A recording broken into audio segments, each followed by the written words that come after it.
Vous connaissez sûrement une personne qui s'est enrichie grâce au prêt bancaire. Mais est-ce que vous connaissez quelqu'un qui a perdu 72 millions à cause d'un prêt de 40 millions contracté auprès d'une institution bancaire?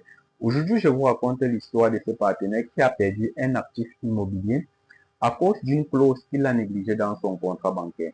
Cette clause ne dépend pas de votre capacité à rembourser le crédit dans le long terme, mais à cause d'un élément externe dont nous vous détaillerons dans la suite de cette vidéo. Pour ceux qui me découvrent, je suis Poigny Magua Arthur, ingénieur génie civil et promoteur de l'entreprise Boutique Construction Farm. Dans notre quotidien, nous construisons des maisons, nous aidons des personnes à se loger et nous aidons également des personnes à gagner de l'argent grâce à l'immobilier. L'histoire d'aujourd'hui est celle de ce monsieur qui a achevé le gros œuvre et le crétissage de son bâtiment et s'en va vers une institution bancaire pour contracter un crédit afin de finaliser son œuvre.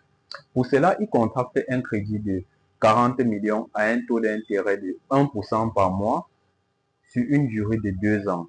Ceci, c'est sans compter les frais d'assurance et autres. Pour faire une parenthèse, la première erreur que ce monsieur a fait, c'est de se concentrer uniquement sur la négociation du taux d'intérêt.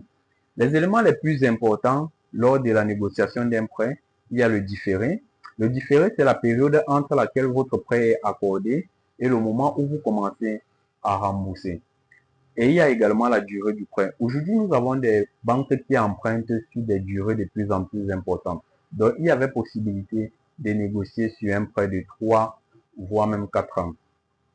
Lorsque le prêt fut accordé, nous disposons de 6 mois pour la réalisation des travaux. Mais au bout du 3e mois, un élément inattendu est arrivé. Le monsieur a été frappé d'un redressement fiscal et ses comptes bloqués. La banque étant au courant de cela, a demandé un remboursement anticipé immédiat et total des sommes dues. En regardant les clauses de déchéance des termes de son contrat, le monsieur a constaté que la banque pouvait se permettre de faire cela. Il est allé vers la banque pour essayer de négocier son crédit, mais son banquier n'était pas d'accord. S'en est suivi une bataille juridique qui a duré 3 ans et qui s'est soldée par la perte de son immeuble.